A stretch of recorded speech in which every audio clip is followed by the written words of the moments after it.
Welcome to Wife Cheating Story. I hope you have an enjoyable and relaxing time listening. Let's get started. We're grateful for each view and comment. Tell us, from which country or city are you watching today? We enjoy connecting with our global audience. Now, let's dive into today's story. Chapter 1, Thanksgiving Charade.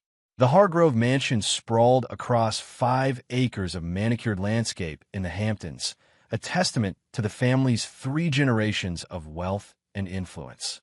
Inside, Thanksgiving dinner had concluded, and the air was thick with the scent of pumpkin pie and pretension. Broderick Hargrove, CEO of Hargrove Technologies, stood at the head of the dining table, swirling his 30-year-old scotch. Another successful quarter, he announced to his assembled family. Stock up 17%. The board couldn't be happier. At the other end of the table, Preston Davenport was quietly stacking dishes. His wife of 8 years, Valerie Hargrove Davenport, Broderick's only daughter, didn't even look at him as she sipped her champagne. "Leave some for the housekeeper," Preston, his mother-in-law Constance, said with a thin smile. "Martina will be upset if you take all her work." "No, Mother, let him," Valerie replied, loud enough for everyone to hear. "At least he's good for something." The table erupted in laughter, and Preston's grip tightened on the china. 8 years of these barbs. 8 years of being the family joke. The failed novelist who married into money.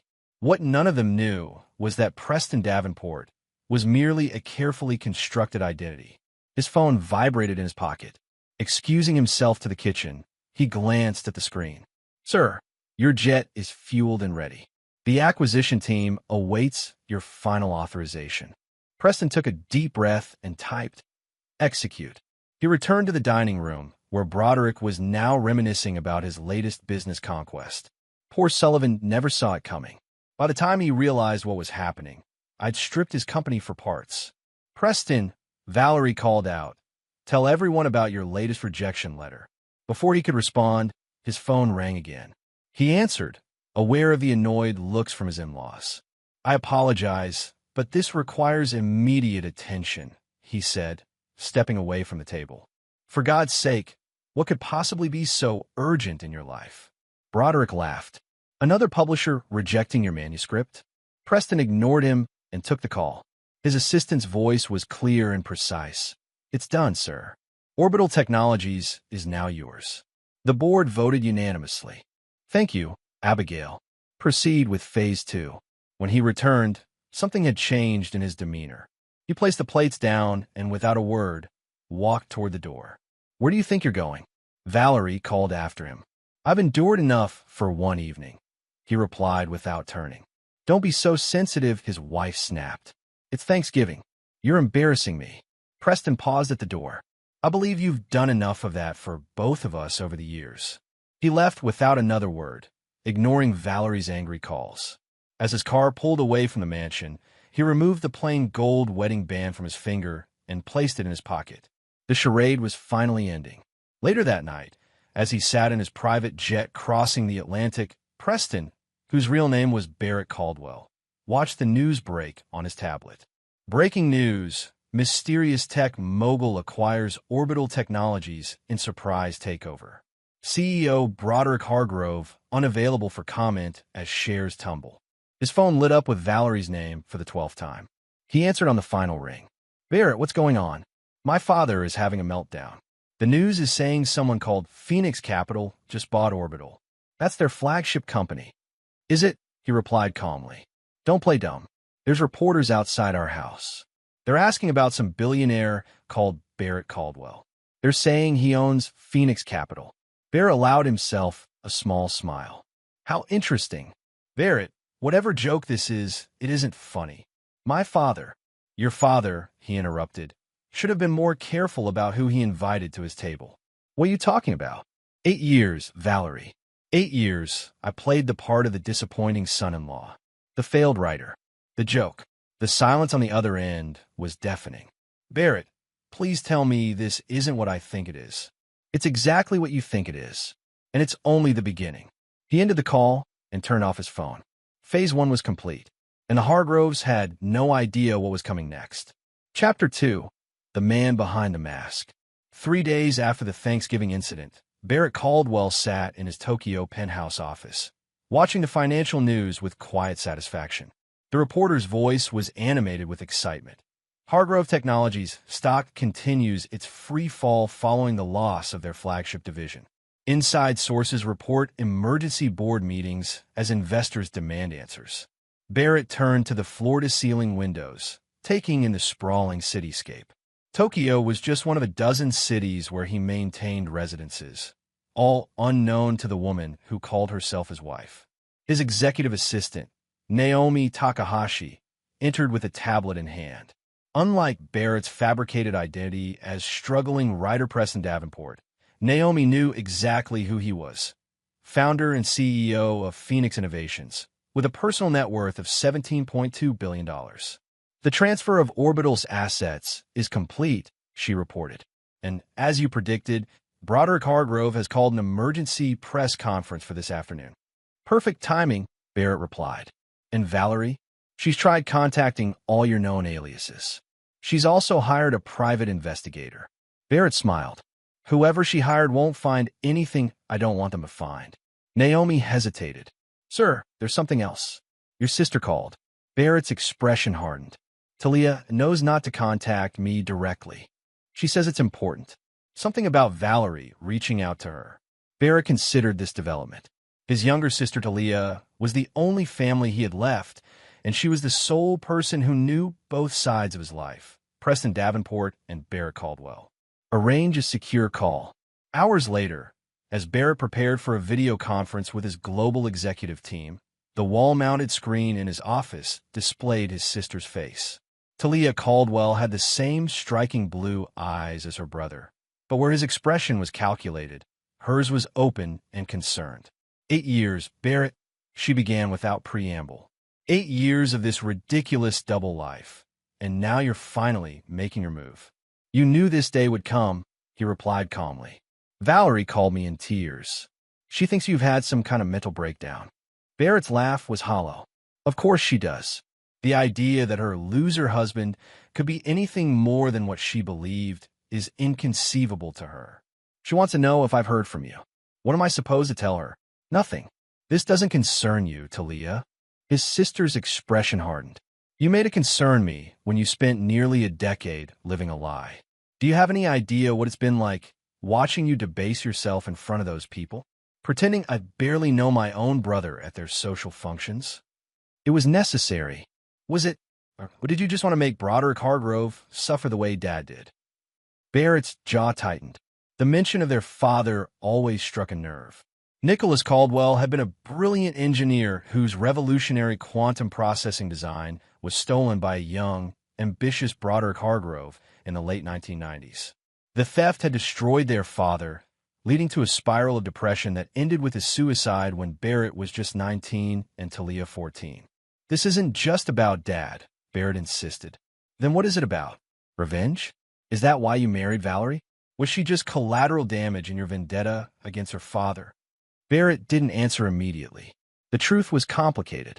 He had initially approached Valerie 8 years ago with revenge in mind, but something unexpected had happened. He found himself genuinely falling for her. For a brief moment, he considered abandoning his plan, until he discovered what kind of person she truly was. Valerie made her own choices, he finally said. She showed me exactly who she is. Talia shook her head. Whatever she did, this elaborate scheme. 3 months into our marriage, Barrett interrupted, I discovered she was still seeing her ex-boyfriend. 6 months in, I found out she only married me because her father convinced her I was a useful idiot, a harmless diversion while she waited for someone worthy of the Hargrove name. Talia's expression softened. Barry, I didn't know. No one knew. I played my part. The pathetic husband. The failed writer struggling to finish a novel that would never be published. All while building Phoenix into what it is today. And now I take everything. Hargrove built his empire on the back of our father's work. It's time he learned what it feels like to have everything stripped away. We'll bring Dad back. Talia asked softly. Barrett looked away. No, but it will bring justice. And that's something. As the call ended, Barrett returned to the panoramic view of Tokyo. The first pieces of his revenge were in motion, but the real game was just beginning. Chapter 3: The Betrayal. Barrett sat in the dimly lit hotel bar in Geneva, nursing a scotch as he waited. The soft jazz playing in the background did little to calm his thoughts. It had been 2 weeks since Thanksgiving, and the business world was still reeling from Phoenix Capital's aggressive moves against Hargrove Technologies. Mr. Caldwell, a man in an impeccable suit, approached his table. Wesley Bennett, from Kingston Security. Your assistant arranged our meeting. Barrett gestured to the chair across from him. What do you have for me? Bennett placed a sleek tablet on the table. Everything you requested on Mrs. Davenport. Or should I say, Mrs. Caldwell? I'm still not clear on which name you prefer. Just show me what you found. Bennett swiped through a series of images. Your wife has been quite busy since your disappearance. Most notably, her relationship with this man. The screen showed Valerie entering a luxury hotel, followed by a tall man with salt and pepper hair. Trevor Maxwell, Bennett explained. Chief Operating Officer at Hargrove Technologies and your father-in-law's right-hand man for the past 15 years. Barrett's expression remained neutral, but his knuckles whitened around his glass. How long? Based on our surveillance and electronic records, approximately 3 years. 3 years. Half of their marriage. Barrett had suspected Valerie's infidelity, but seeing the evidence still felt like a punch to the gut. There's more, Bennett continued, swiping to a new set of files. We accessed her private communications as requested. It appears Mrs. Caldwell and Mr. Maxwell have been discussing more than their affair. Barrett scanned the messages displayed on the screen, his face growing colder with each line. The conversations between Valerie and Trevor detailed not just their relationship, but their laughter at his expense, their plans for after she finally divorced the pathetic writer, and, most damning of all, discussions about Barrett's potential inheritance from his late uncle, which Valerie had been quietly investigating. They believe that might come into money, Barrett said quietly. Bennett nodded. From what we gathered, Mrs. Caldwell has been encouraging you to maintain contact with your uncle's attorney for that very reason. The uncle in question was entirely fictional, a story Barrett had crafted years ago as a test. He'd mentioned the possibility of an inheritance to Valerie during a vulnerable moment, swearing her to secrecy. Clearly, she had not only betrayed that confidence, but had been actively plotting to secure any potential windfall. There's one more thing you should see, Bennett said, pulling up a final file. This is from a meeting at Hargrove Technologies 3 days ago. The video showed Broderick Hargrove in his office with Valerie and Trevor. The audio was crystal clear. This disappeared husband of yours has become a liability, Broderick was saying. First, he embarrasses us by walking out of Thanksgiving dinner, and now he's somehow connected to the company trying to destroy us. Daddy, I had no idea, Valerie pleaded. Preston, or Barrett, or whatever his name is, he kept me completely in the dark. That's hard to believe, Valerie, Trevor interjected. You lived with the man for 8 years. Are you serious right now? Valerie's voice rose. You know exactly what kind of marriage we had. He was nothing, a placeholder. You, and I always knew that. Broderick slammed his hand on the desk. Regardless, we need to contain this situation. If the press gets wind that my daughter's husband is the same Barrett Caldwell who's dismantling our company, the shareholders will panic even more. What do you suggest? Trevor asked. We use Valerie. She plays the heartbroken, betrayed wife. We file for divorce immediately, citing abandonment and mental instability. We get ahead of the story. The video ended, and Barrett sat in silence for a long moment. Will that be all, Mr. Caldwell? Bennett asked. Barrett finished his drink and stood. Find me everything on Trevor Maxwell. Every skeleton, every weakness, every pressure point. And I want daily updates on all 3 of them. Understood. And if I may ask, what's your next move? Barrett's smile was cold. Now that I know all the players, it's time to change the game. 2 days later, Barrett sat in his Milan office as Naomi briefed him on the latest developments. Hargrove Technologies had announced a strategic partnership with their Chinese counterparts to mitigate the damage from losing Orbital. The stock had temporarily stabilized. They're adapting faster than we anticipated, Naomi noted. It won't matter, Barrett replied. Broderick thinks he's weathering the storm, but he doesn't realize it hasn't even begun yet. His phone chimed with a message from Talia. Valerie's going public tomorrow. Press conference scheduled at HT headquarters. She's filing for divorce. Barrett forwarded the message to Naomi. Make sure our media contacts are ready. It's time for phase 2. Are you sure about this? Once we release the evidence of her affair with Maxwell, there's no going back. The personal aspects of your revenge will be public. Barrett stared at the Hargrove Technologies logo displayed on his wall-mounted screen. 8 years ago, Broderick Hargrove took me aside at his daughter's engagement party. He told me he knew exactly who I was, not the struggling writer I pretended to be, but the son of Nicholas Caldwell. He laughed in my face, said my father was weak, and that I was just as pathetic for thinking I could infiltrate his family. But he still allowed the marriage? Because he didn't see me as a threat. He thought I was exactly what I appear to be, broken and bitter, seeking some petty revenge by marrying his daughter. He even encouraged Valerie to go through with it, convinced I could never harm them. Barrett turned to Naomi, his eyes cold. He was wrong. And now they all pay.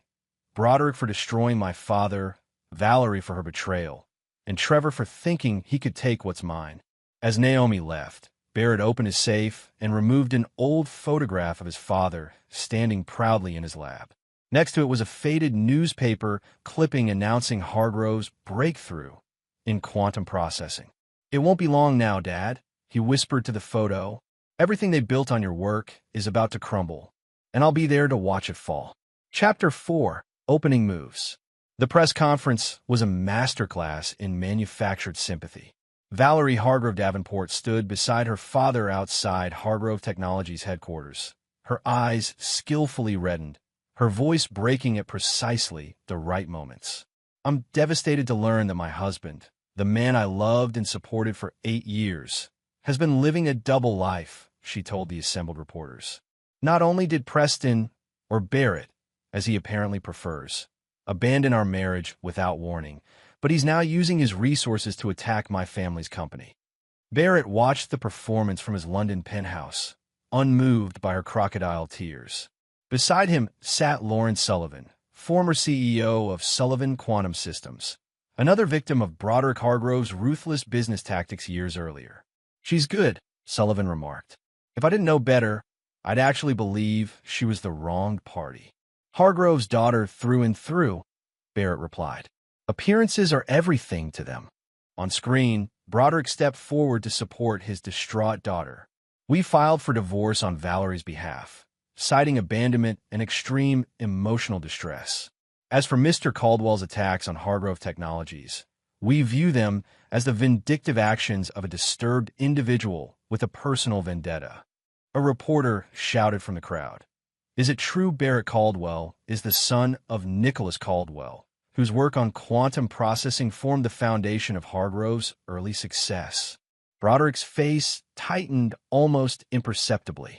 Nicholas Caldwell was a talented engineer who worked for me briefly in the 1990s.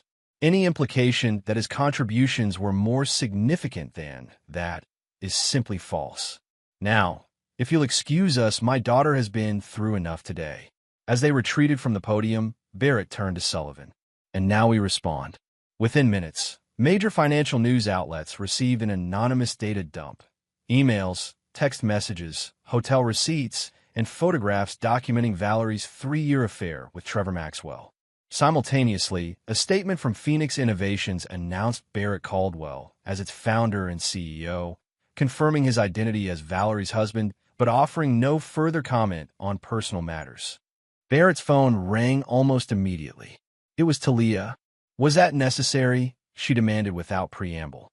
The affair, the photos, you've humiliated her publicly. She humiliated herself, Barrett replied coldly.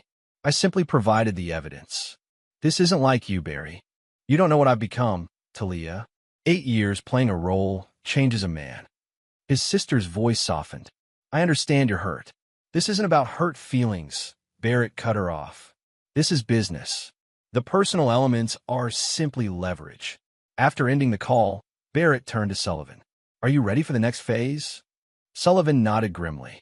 My team has identified the weak points in the Chinese partnership. Their regulatory approvals are contingent on intellectual property assurances that Hargrove can't possibly fulfill. Good.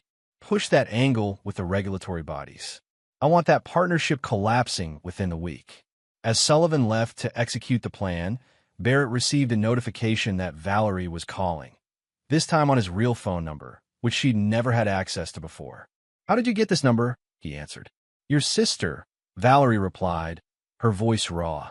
Barrett, what you've done, the photos, the messages, all authentic, as you well know. You've destroyed my reputation. Barrett laughed, without humor. Your reputation? That's what concerns you? Not the fact that you've been sleeping with your father's COO for 3 years? Not the lies you've told? Not the mockery you've made of our marriage? Our marriage was a sham from the beginning, she hissed. You married me under false pretenses. You lied about who you were. As did you, Barrett replied calmly. The difference is, I never betrayed you. I never humiliated you. I played my role perfectly, while you couldn't even maintain the basic decency of fidelity. What do you want from us, Barrett? Money? Is that it? Name your price and end this vendetta. Money. Barrett's voice turned cold. I have more wealth than your family could dream of. This isn't about money, Valerie. This is about justice. For your father? That was 30 years ago. For my father. For myself. For every person your father has stepped on and destroyed on his way to the top. Please, Valerie's voice cracked. Whatever my father did, whatever I did, it can't be worth all this. For a brief moment, Barrett felt a flicker of the connection they'd once shared, before he'd discovered her true nature. He pushed it aside ruthlessly. It's worth everything, he said quietly. And we're just getting started. The following morning, Barrett met with his legal team in Zurich to review the latest developments.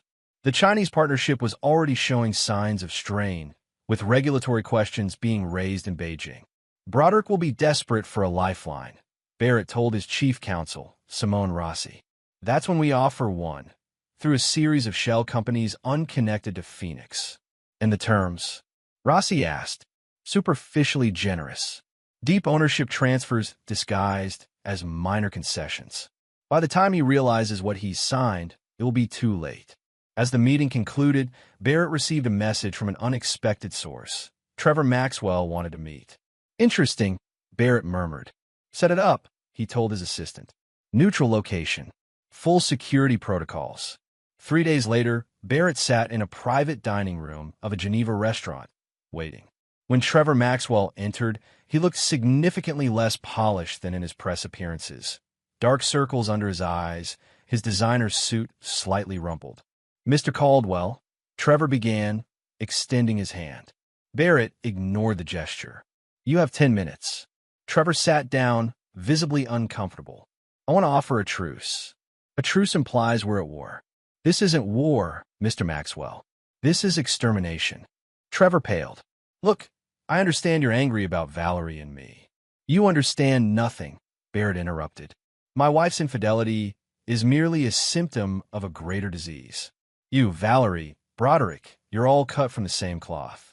Entitled, corrupt, believing yourselves untouchable. I can help you, Trevor insisted. I have information, things about Broderick that could give you the leverage you need without destroying the company. Barrett studied him carefully. You're offering to betray your mentor, your friend's father, the man who made your career? I'm being practical.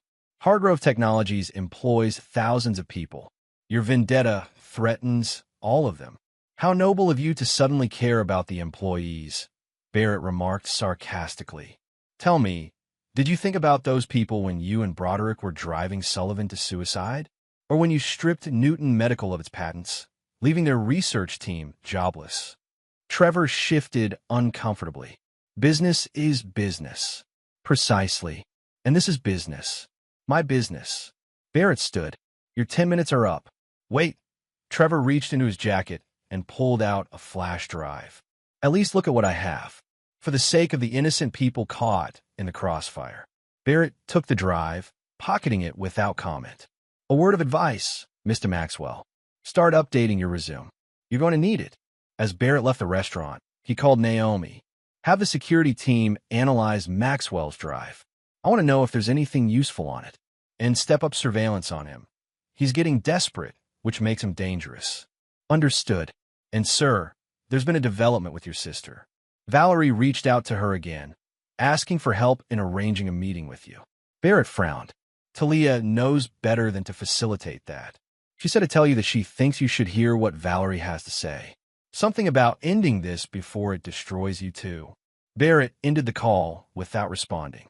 His sister's concern was misplaced. There was nothing left of him to destroy. Preston Davenport, the vulnerable man who might have once loved Valerie, had never really existed. And Barrett Caldwell was forged in fire, immune to the emotional manipulation Valerie was so skilled at deploying. Or so he told himself as his car sped through the Swiss countryside, carrying him further along the path of his meticulously planned revenge. Chapter 5. The Counterattack. The Hargrove Empire was beginning to crack. Over the next week, Barrett watched from his New York apartment as the Chinese partnership collapsed under regulatory scrutiny. Hargrove Technologies' stock plummeted another 22%, and rumors of layoffs spread through the industry. "They're taking the bait," Naomi reported, handing Barrett the latest financial analysis. "Broderick has reached out to Meridian Capital for emergency funding." Barrett smiled thinly. Meridian was one of his shell companies, created precisely for this purpose. And their board split. Half want to accept Meridian's terms. Half are pushing to explore other options. Maxwell is leading the resistance. Interesting. Barrett pulled up the analysis from Trevor's flash drive on his tablet. Maxwell's information was actually valuable. Detailed breakdowns of Hargrove's vulnerabilities, contingency plans, even Broderick's personal financial arrangements. "He's more desperate than I thought. Or setting a trap," Naomi suggested. "Perhaps, which is why we'll proceed carefully." Barrett forwarded a set of instructions to his team. Have Sullivan approach their board members individually. Focus on those with the most to lose. As Barrett put his plans in motion, the media frenzy around his identity and the Hargrove family drama intensified. Business magazines rushed to profile the invisible billionaire who had built a tech empire in secret while posing as a struggling writer. Social media exploded with memes about Valerie's affair and the spectacular unraveling of her public image. Through it all, Barrett remained silent, neither confirming nor denying the wildest speculations. His silence only fueled further interest, which served his purposes perfectly. Every headline about him was another blow to the Hargrove's reputation. His phone chimed with a message from Talia. "She's not going away, Barry. Either meet with Valerie, or I'll bring her to you myself." Barrett grimaced. His sister's persistence was becoming problematic. Before he could respond, the secure line on his desk rang, the direct connection to his operations center. "Sir, we have a situation," his security chief reported. "There's been an attempt to breach our Paris servers. The attack's signature matches Hargrove's cybersecurity division." "Escalation," Barrett murmured. "They're getting desperate. Lock down all sensitive data and prepare countermeasures." "There's more," the security chief continued. "We've intercepted communications suggesting they're planning to go public with allegations about your father. They're constructing a narrative that Nicholas Caldwell stole the quantum processing designs from Hargrove, not the other way around." Barrett's hand tightened around the phone. "They would drag my father's name through the mud? After everything they've already taken from him?" "It appears to be Maxwell's strategy, sir. He's convinced Broderick it's their best chance at turning public opinion." "Initiate blackout protocol," Barrett ordered, his voice dangerously calm. "And tell Simone I want the Maxwell contingency activated immediately." The blackout protocol was Barrett's most aggressive cybersecurity measure, a complete shutdown of Phoenix's public-facing systems coupled with a covert counterattack on the aggressor's infrastructure. Meanwhile, the Maxwell contingency was a plan Barrett had developed specifically for Trevor, targeting him personally rather than professionally. Within hours, Hargrove Technologies experienced a series of technical difficulties that took down their internal communications, while Trevor Maxwell discovered that his private bank accounts had been frozen pending a regulatory investigation into unexplained fund transfers. transfers that Phoenix's team had fabricated but made appear completely authentic. Barrett was reviewing the chaos when Naomi entered his office, her expression grave. "Sir, your sister and Mrs. Caldwell are downstairs. They're insisting on seeing you." Barrett looked up sharply. "Here? How did they even find this location?" "Ms. Caldwell says she's always known about this apartment. She tracked your movements years ago, but never mentioned it out of respect for your privacy." Barrett closed his eyes briefly. Talia had always been too clever for her own good. "Send them up, but stay close." Minutes later, Talia entered with Valerie close behind. His sister looked determined, while Valerie appeared haggard, a far cry from the polished socialite she normally presented to the world. "This ends now," Talia announced without preamble. "You two are going to talk like adults."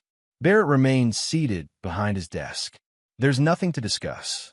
"I disagree," Valerie said, her voice steadier than her appearance suggested. "You're destroying lives, Barrett. Not just mine or my father's, but thousands of innocent employees." "Don't pretend to care about the employees now," Barrett replied coldly. "You never spared them a thought before." "Maybe not," Valerie admitted, surprising him.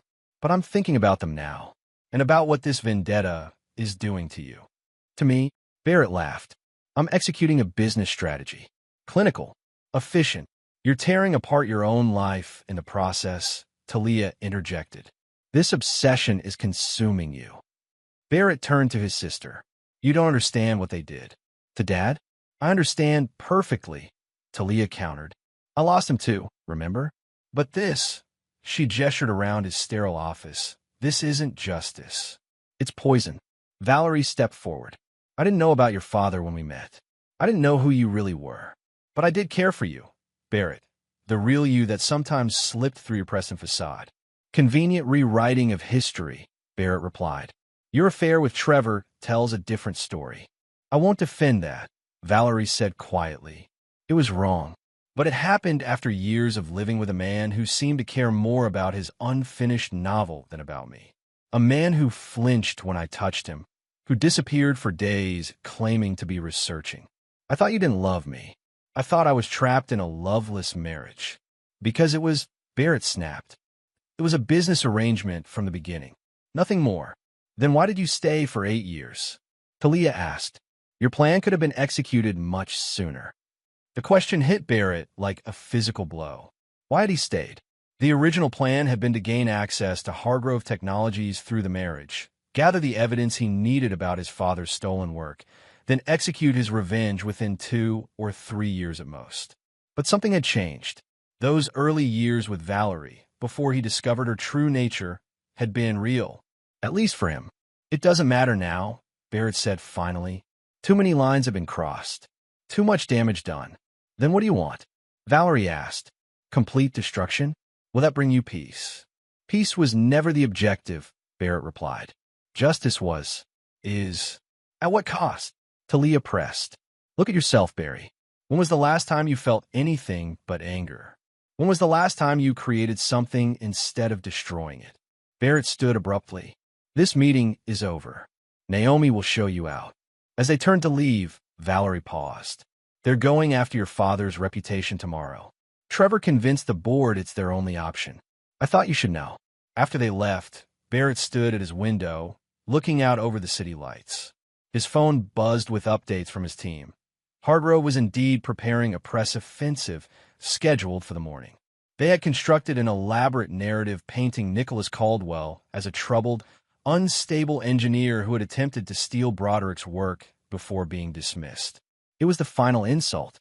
Barrett had tolerated the theft of his father's legacy, endured personal humiliation, even accepted Valerie's betrayal.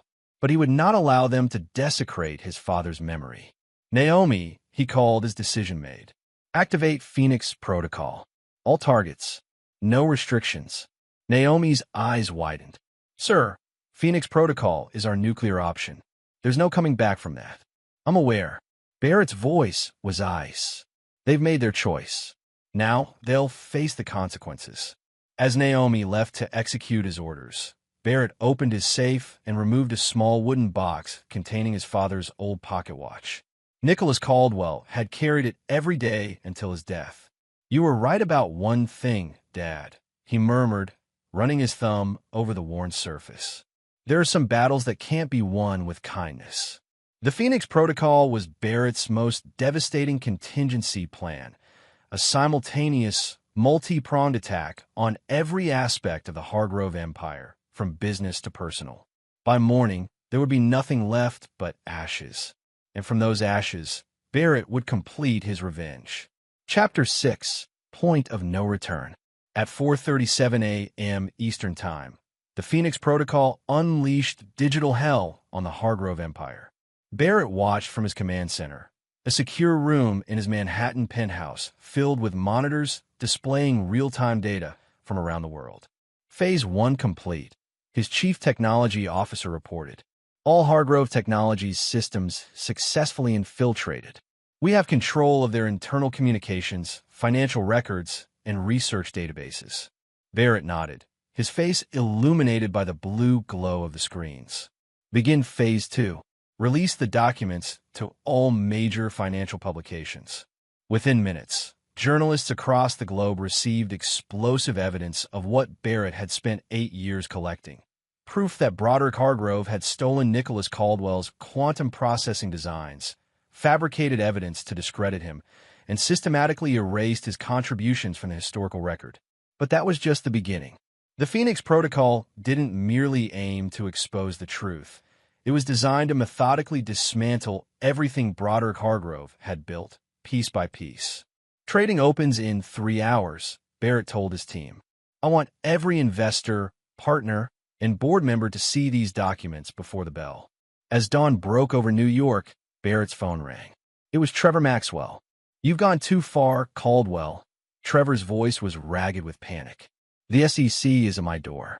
They're saying my accounts show evidence of insider trading. How unfortunate, Barrett replied coldly. Perhaps you should have considered the consequences before planning to defame my father's memory. This is illegal. You can't just fabricate. I fabricated nothing, Trevor. Every transaction in those accounts happened. The blockchain doesn't lie. If those transactions appear suspicious, well, that's between you and the regulators. You son of a... Barrett ended the call and turned to his financial director. What's the status of the Meridian offer? Hargrove's board is in emergency session now. With Maxwell under investigation and the new documents becoming public, they're in panic mode. Perfect. Barrett checked his watch, his father's watch. Have Simone contact the board chair directly.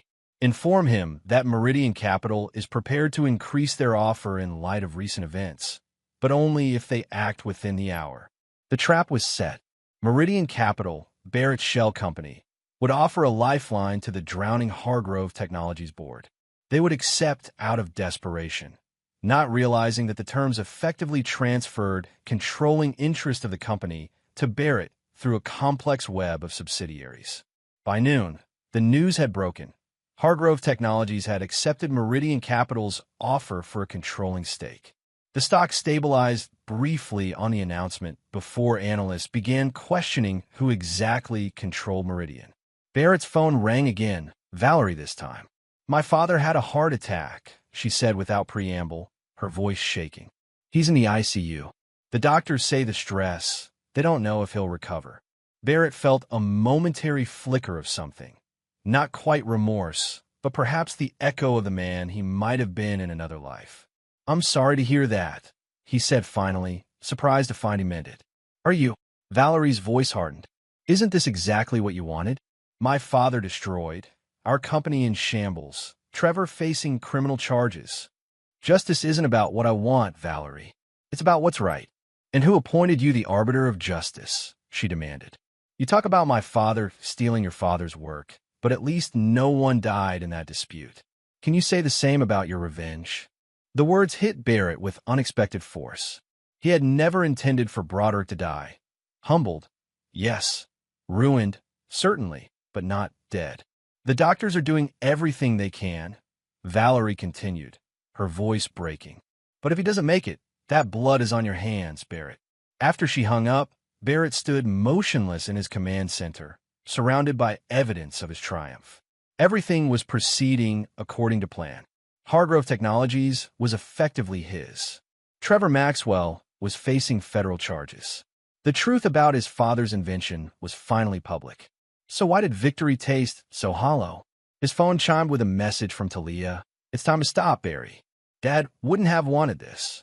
Barrett closed his eyes, memories washing over him.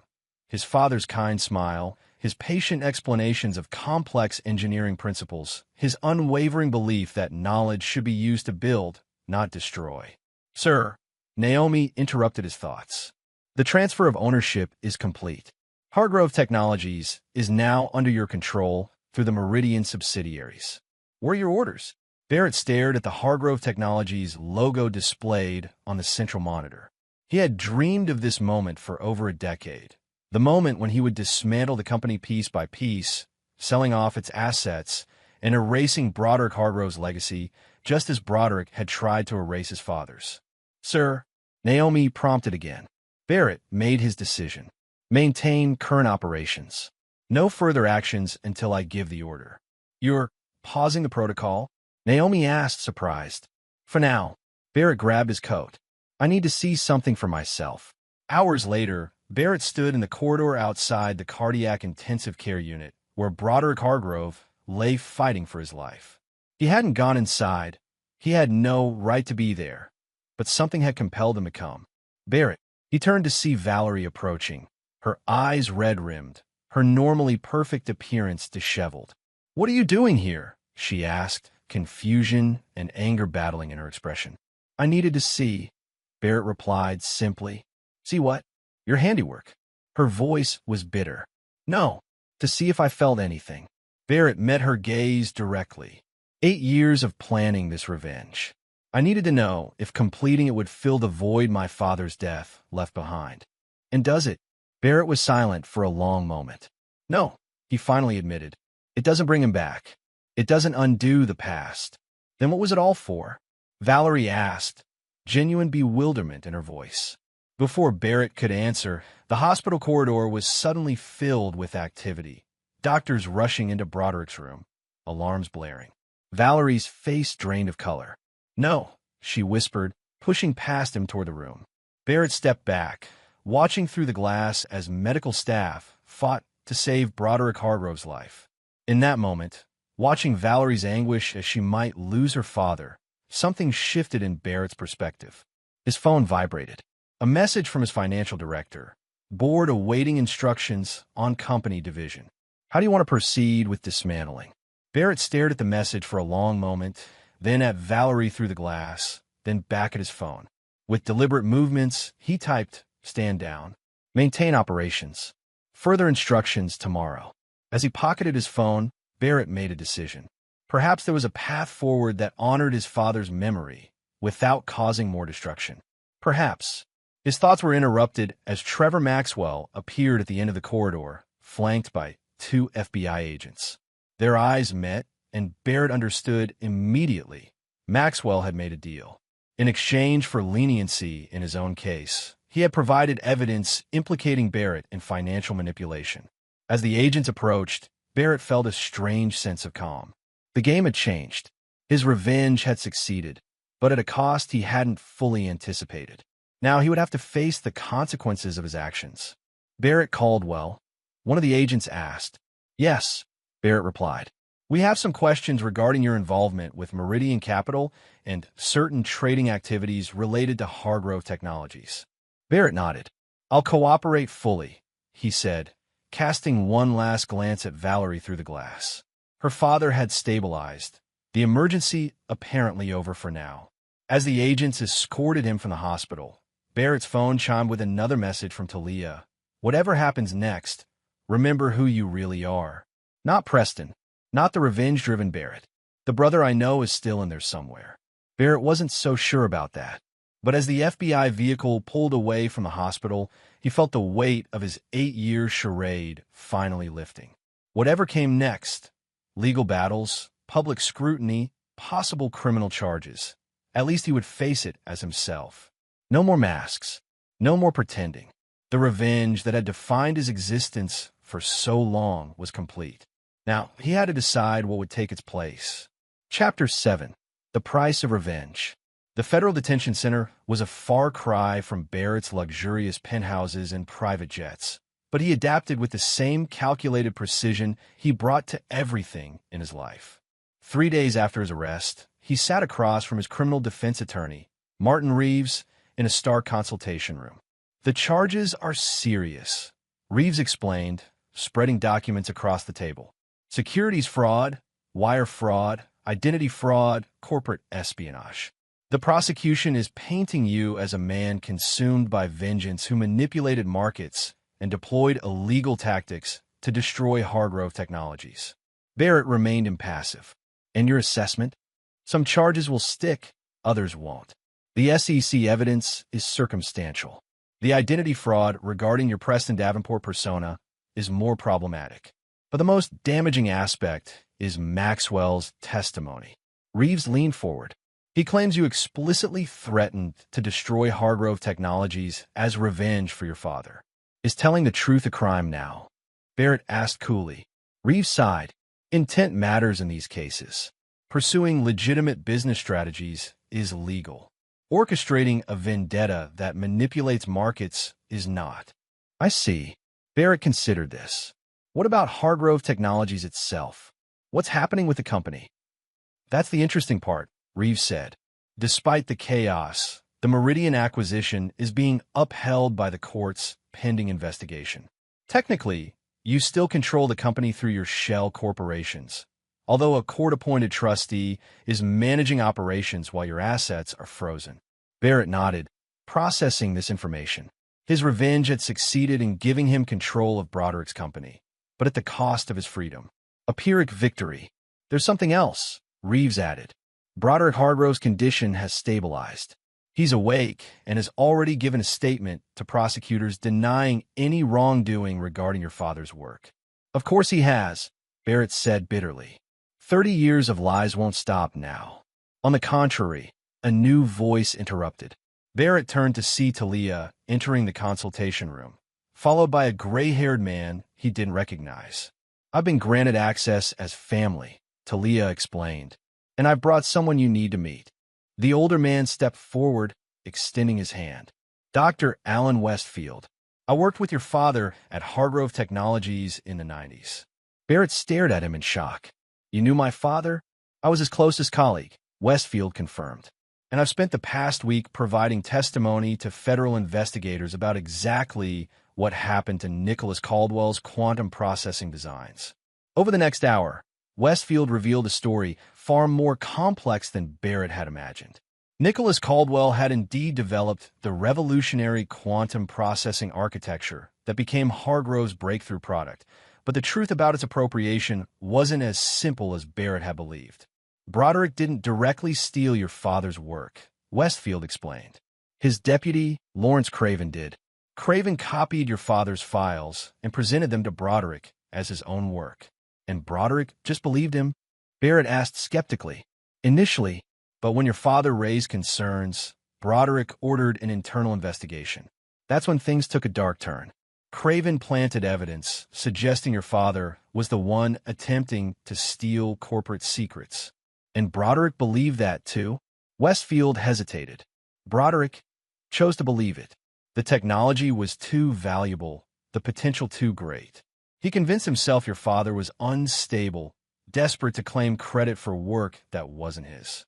"Convenient," Barrett said coldly. "I'm not defending him," Westfield insisted. "What happened to your father was a travesty. I tried to speak up at the time, but Craven threatened my career, my family. I stayed silent, and it's haunted me ever since." "Why come forward now?" Talia asked.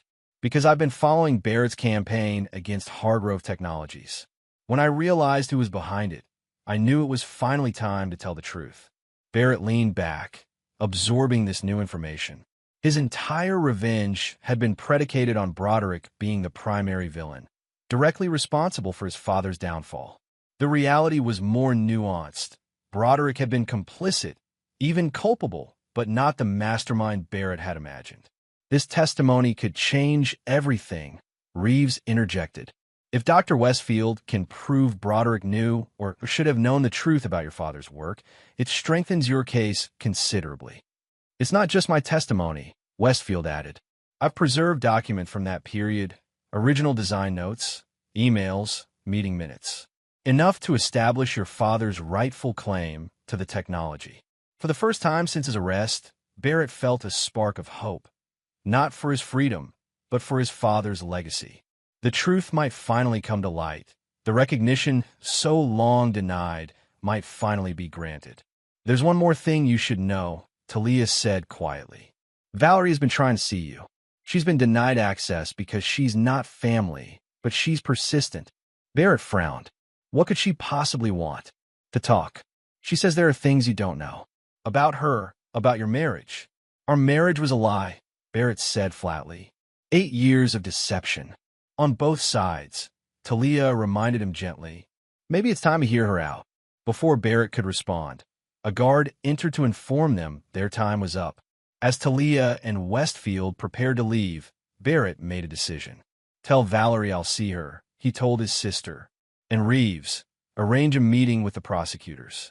I want to discuss a potential resolution. A plea deal. Reeves asked, surprised. No, Barrett replied. A different kind of justice. 2 days later, Barrett sat in the same consultation room, waiting. When the door opened and Valerie entered, he was struck by how different she looked. No designer clothes, minimal makeup, her usual confidence replaced by visible uncertainty. Barrett, she said simply, taking the seat across from him. Valerie, he acknowledged. Talia said you wanted to talk.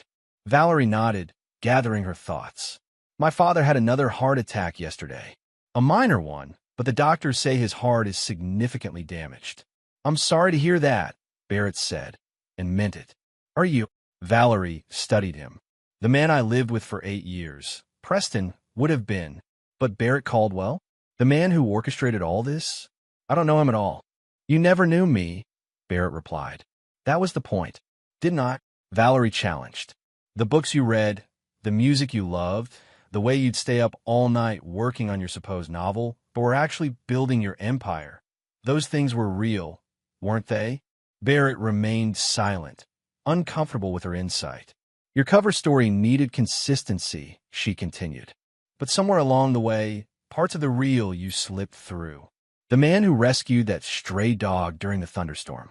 The man who remembered every anniversary, even while planning my family's destruction. What's your point, Valerie? My point is, I don't think our entire marriage was a lie.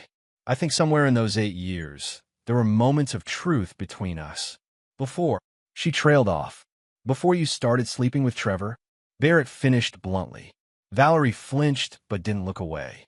Yes, before that. Why did you? Barrett asked, the question escaping before he could stop it. If you saw something real in me, why betray that? Valerie's composure cracked slightly. Because you were never really there, Barrett. Physically present, but emotionally unreachable. I thought it was because of your writing struggles, but now I understand. You were always looking through me, past me, at your real target. The truth of her words stung more than Barrett expected. And Trevor was, she continued, convenient, available, not plotting your family's downfall. Barrett suggested sarcastically. Present, Valerie corrected softly. Just present.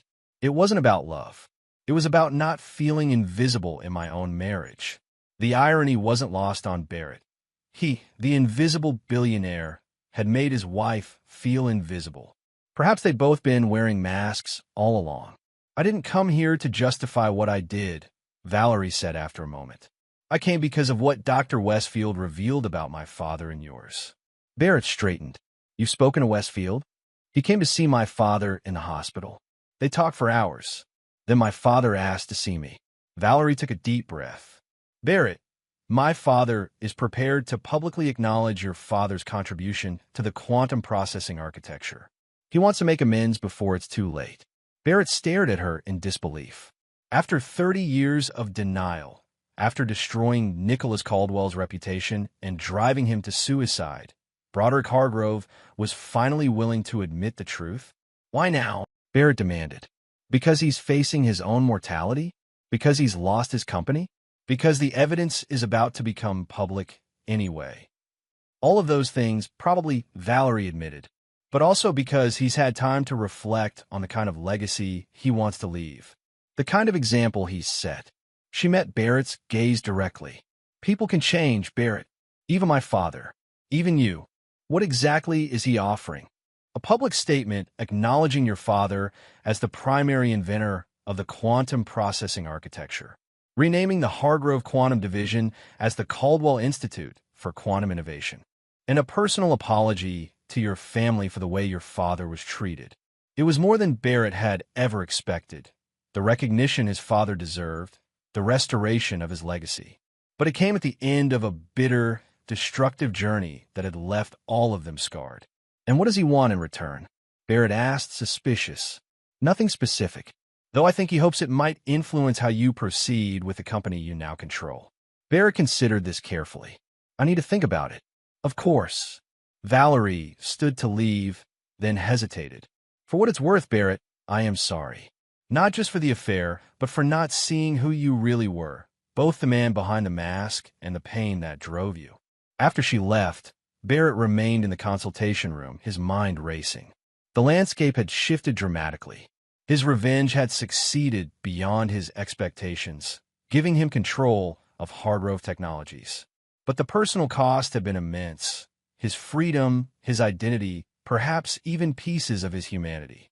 Now he faced a choice. Continue down the path of destruction, dismantling the company piece by piece as he'd planned, or forge a different legacy, one that honored his father's brilliance by building rather than destroying. As the guard came to return him to his cell, Barrett made his decision. The time for masks and deception was over. Whatever came next, he would face it as himself. Neither Preston Davenport nor the revenge-driven Barrett Caldwell, but the man he might yet become. Chapter 8. The Revelation. The courtroom fell silent as Barrett Caldwell took the stand. 6 weeks had passed since his arrest, and the trial had captured national attention. A modern Greek tragedy of revenge, deception, and corporate warfare. Barrett had declined a plea deal, choosing instead to face the charges directly. With Dr. Westfield's testimony and evidence supporting his claims about his father's stolen work, the narrative had shifted from portraying Barrett as a vengeful manipulator to something more complex. A son seeking justice for a brilliant father whose legacy had been erased. As Barrett was sworn in, he caught sight of familiar faces in the gallery. Talia, watchful and supportive. Naomi, his loyal assistant, now managing what remained of his legal business affairs. And, surprisingly, Valerie, sitting alone near the back. Mr. Caldwell, his attorney began, could you explain to the court why you created the identity of Preston Davenport? Barrett looked directly at the jury. To uncover the truth about what happened to my father, Nicholas Caldwell. He was a brilliant engineer whose quantum processing architecture was appropriated by Hargrove Technologies in the 1990s. When he challenged this theft, he was systematically discredited, his career destroyed. He took his own life when I was 19. And you believe Broderick Hargrove was personally responsible for this? I did, Barrett acknowledged. For many years, that belief drove every decision I made. I built Phoenix Innovations using my father's unrealized designs, keeping my identity secret. When I had accumulated enough resources, I created the Preston Davenport identity to infiltrate the Hargrove family. With the specific intent of destroying Hargrove Technologies, Barrett paused, choosing his words carefully. Initially, yes, I wanted justice for my father. I believed that meant dismantling what Broderick Hargrove had built on my father's stolen work. In your marriage to Valerie Hargrove, was that part of your plan?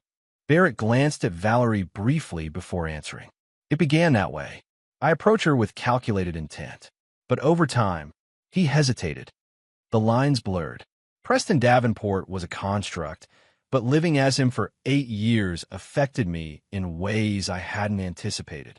The questioning continued for hours, covering Barrett's business tactics, the Phoenix Protocol, and the complex financial maneuvers that had ultimately given him control of Hargrove Technologies. Throughout, Barrett was honest about his actions while explaining the context behind them. When the prosecution began their cross-examination, the tone shifted dramatically. Mr. Caldwell, the prosecutor began, you've presented yourself as a son seeking justice.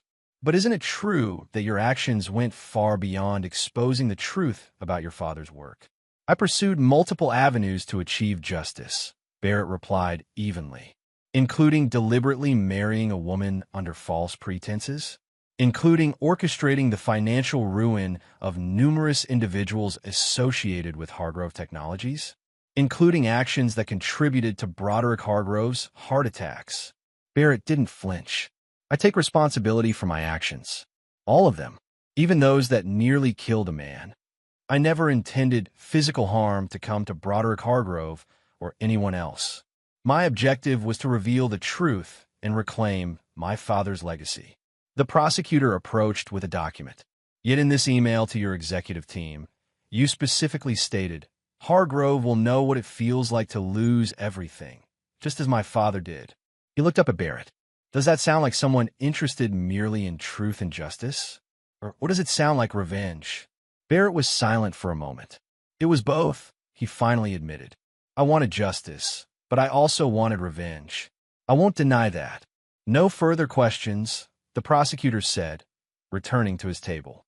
As Barrett stepped down from the witness stand, he felt a strange sense of liberation. For years, he had lived behind carefully constructed facades, calculating every word and action. Now, finally, the truth was exposed, not just about his father's stolen work, but about his own actions and motives. The following day, in a surprising development, Broderick Hargrove appeared in court, frail but determined. Over his doctor's objections, he had insisted on testifying. I've come to set the record straight, Broderick began, his voice weaker than the commanding tone Barrett remembered. 30 years ago, a terrible injustice was done to Nicholas Caldwell under my watch, with my knowledge, and ultimately, with my blessing. The courtroom stirred with murmurs as Broderick detailed how his ambitious deputy had presented Nicholas Caldwell's revolutionary quantum processing design as his own, how Broderick had initially believed him, and how, when confronted with evidence of the truth, he had made the devastating choice to protect the company's interests over doing what was right. I convinced myself it was a gray area, Broderick testified, that Caldwell's work had been developed using company resources, that the final implementation had required our team's refinements. But the core breakthrough, the insight that made everything possible, that was Nicholas Caldwell's. And I failed to acknowledge that. Broderick turned directly to Barrett. I can't undo the past. I can't bring your father back. But I can finally tell the truth. The quantum processing architecture that built Hargrove Technologies was your father's creation. He deserved the recognition, the patents, the place in history that was denied him. As Broderick's testimony concluded, Barrett felt a complex mix of emotions. Vindication for his father, a hollow sense of victory, and an unexpected weight lifting from his shoulders. The truth he had fought so long to expose was finally public, acknowledged by the very man who had buried it. That evening, as Barrett was being escorted back to detention, his attorney rushed up with news. The judge is considering dismissing several of the most serious charges. Broderick's testimony changed everything. What about Hargrove Technologies? Barrett asked. The Meridian acquisition. Still in legal limbo, but with both you and Broderick now cooperating with authorities, there's talk of a potential negotiated resolution. 3 days later, Barrett sat in a conference room with his legal team, prosecutors, and representatives from Hargrove Technologies, including Broderick himself. On the table was a proposed settlement that would resolve both the criminal charges against Barrett and the future of the company. The terms are straightforward, the lead prosecutor explained. Mr. Caldwell pleads guilty to reduced charges of securities manipulation and identity fraud with a recommended sentence of time, served plus 3 years probation. In exchange, he agrees to a structured divestiture of his interest in Hargrove Technologies, with provisions for establishing the Caldwell Institute for Quantum Innovation as a joint research foundation between Phoenix and Hargrove. Barrett studied the documents, particularly the sections detailing how his father's legacy would be preserved and honored. Additionally, the Hargrove attorney added, Mr. Hargrove is prepared to issue a public statement acknowledging Nicholas Caldwell's contributions and the company's historical failure to properly credit his work. And the current employees? Barrett asked, what happens to them? The restructuring plan preserves the majority of positions, the attorney assured him. Both companies continue to operate independently, but established the Caldwell Institute as a collaborative venture. Barrett looked across the table at Broderick, seeing not the arrogant titan of industry who had destroyed his father, but an aging man confronting the consequences of his past actions. "Well, Mr. Caldwell," the prosecutor prompted, "do we have an agreement?" Barrett thought of his father, not the broken man of his final days, but the passionate engineer who had believed knowledge should be used to build, not destroy. He thought of the 8 years spent as Preston Davenport, the life unlived while pursuing his vendetta. And he thought, unexpectedly, of Valerie, the woman he'd married for revenge but had, against all odds, come to care for in his own complicated way. "We have an agreement," Barrett said finally, "with one addition." He turned to Broderick. "I want the full story published, not just an acknowledgement of my father's work, but a detailed account of what happened. No more secrets, no more half-truths." Broderick nodded slowly. "Agreed." As the meeting concluded and papers were signed, Barrett felt neither the triumph he had once imagined nor the bitter defeat he had sometimes feared. Instead, he experienced something unexpected, the first fragile sense of closure. Outside the conference room, he found Valerie waiting. "I heard about the settlement," she said. "It's a good outcome. Better than any of us deserve, perhaps." Barrett studied her, seeing beyond the polished exterior to the complex woman beneath, flawed and human, just as he was. "What happens now?" she asked. "Between us, I mean." "I don't know," Barrett answered honestly. "Too much has happened. Too many lies on both sides." "Yes," Valerie agreed softly. "Perhaps some damage can't be undone. But some truths can still be acknowledged," Barrett added. "Including this one. Whatever else our marriage was, there were moments of something real. I won't pretend otherwise." Valerie nodded, tears in her eyes. "For what it's worth, I would have fallen in love with Barrett Caldwell if you'd given me the chance to know him." "We'll never know," Barrett replied. "That's part of the price we both pay." As they parted ways, Barrett understood that some chapters were ending while others were just beginning. The mask of Preston Davenport was gone forever. The revenge that had defined him for so long was complete, though not in the way he had envisioned. Now he faced the most daunting challenge of all, discovering who Barrett Caldwell might become when unburdened by the past, when defined by more than vengeance and deception. It was a question he was finally ready to answer. Chapter 9: The Aftermath. 6 months after the settlement, Barrett stood on the observation deck of the newly inaugurated Caldwell Institute for Quantum Innovation.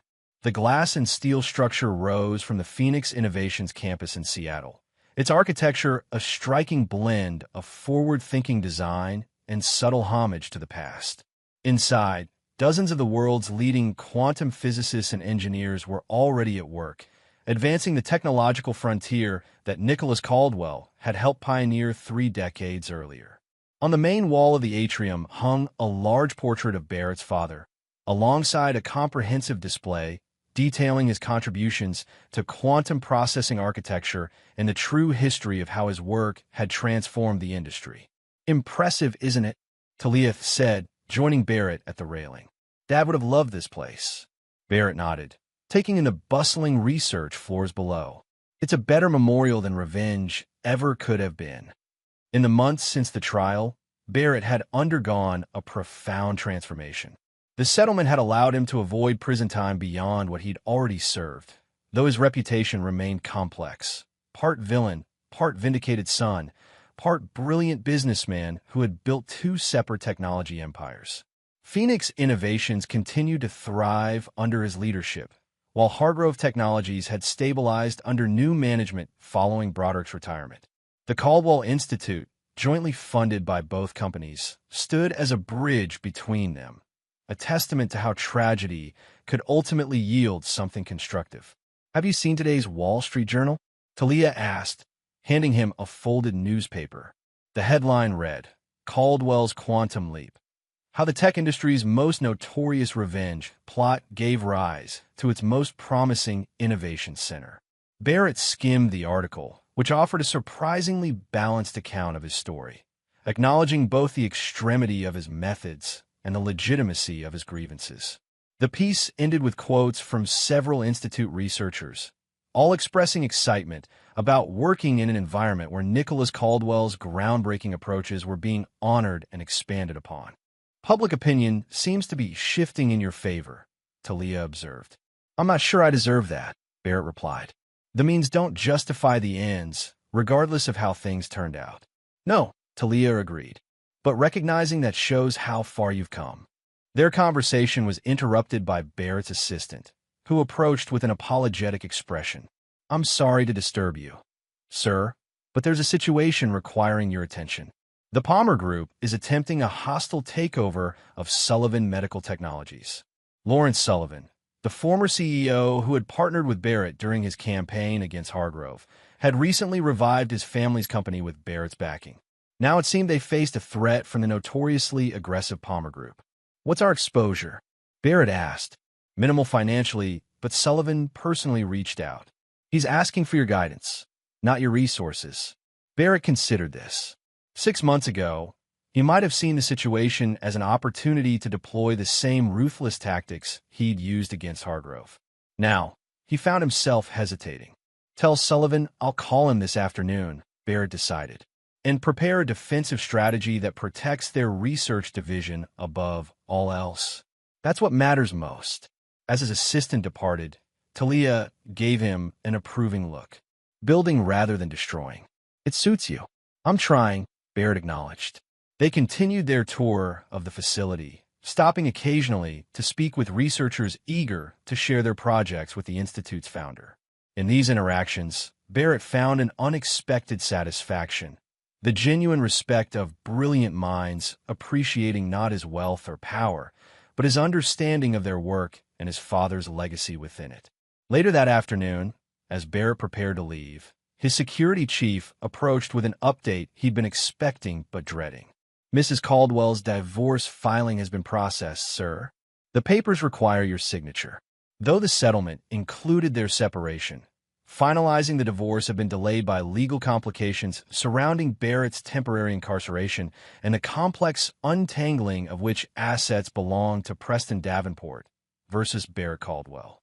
Thank you, Barrett said, taking the envelope. Is there anything else? Just this. The security chief handed over a smaller envelope. It was delivered with the papers, but separately addressed. Alone in his office, Barrett opened the divorce documents first, signing where indicated. 8 years of marriage, built on deception, sustained through complicated emotions, and now ending with surprising civility. The terms were fair, with Valerie claiming far less than she might have demanded.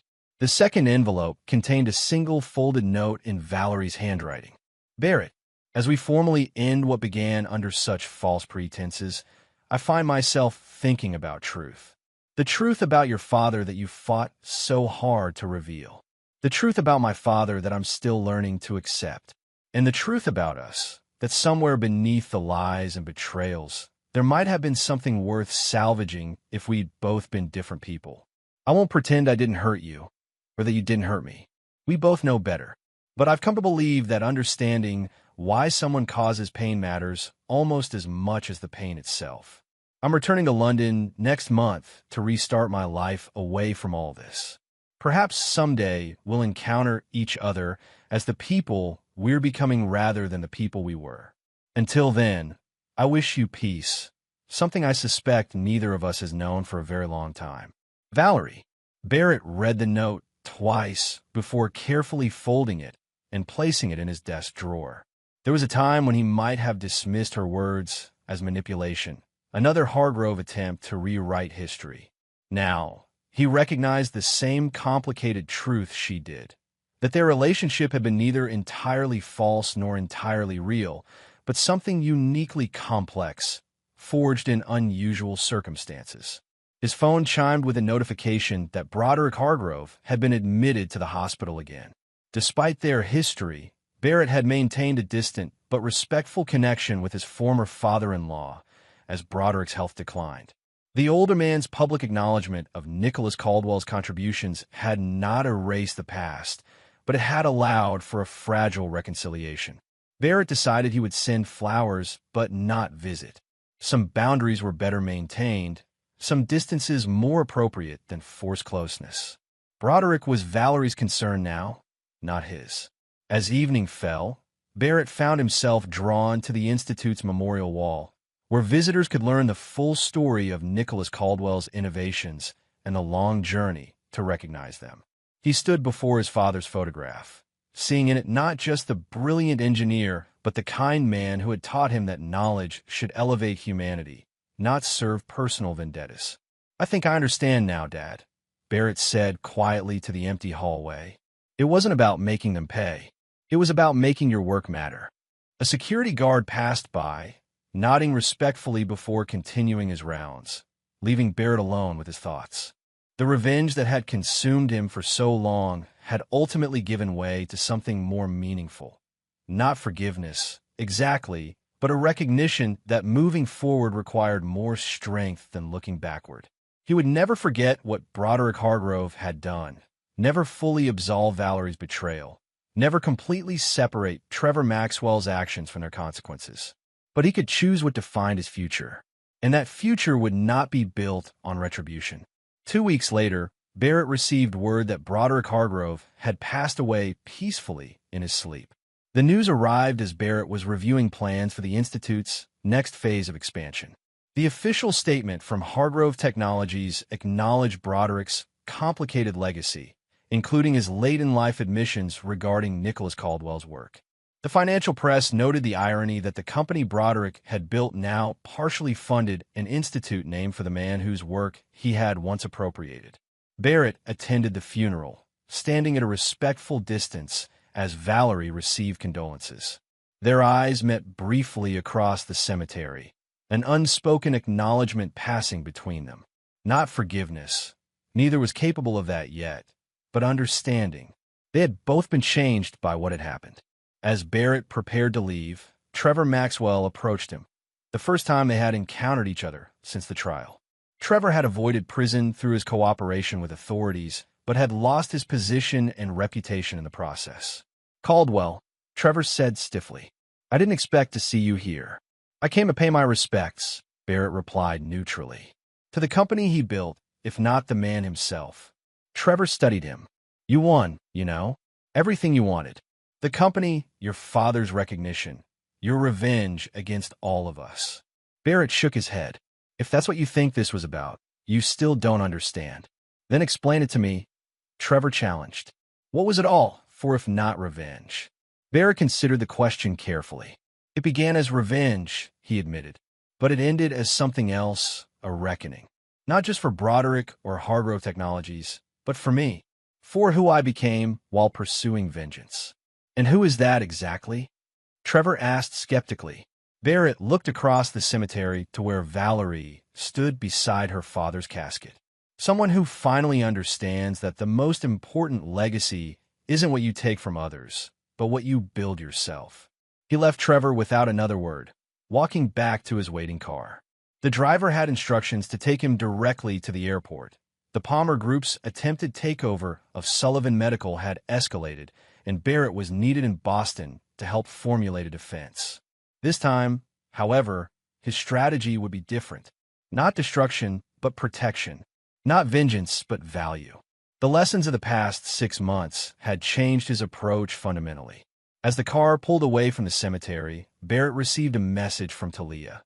The Sullivan situation looked serious. "What's your plan?" Barrett thought carefully before responding. "To do what Dad would have done. Build something better." In the distance, he could see Valerie watching his departure, a solitary figure against the gray horizon. They would likely never repair what had been broken between them. Too much deception, too much betrayal on both sides. But they could acknowledge the truth of what had happened and who they had been to each other. That, Barrett had come to believe, was its own form of justice. Not the fiery retribution he had once craved, but the cold clarity of truth finally exposed to light. His revenge was complete, but not in the way he had imagined. The Hargrove Empire had not been destroyed, but transformed. His father's legacy had not been avenged, but honored. And Barrett himself had not found satisfaction in his enemy's downfall, but in the future, he was now free to build. As Seattle vanished behind him and new challenges beckoned ahead, Barrett Caldwell finally released the last vestiges of Preston Davenport, the mask he had worn for so long, and embraced the man he had become. Neither the vengeful son nor the deceptive husband, but something entirely new. Someone his father might have recognized. Someone he was still learning to know. And there you have it. Another story comes to an end. What did you think? I'd love to hear your thoughts in the comments below. If you enjoy this story, consider joining our community by subscribing. It means the world to us. For more stories like this one, check out the recommended videos on screen. And I'll see you there.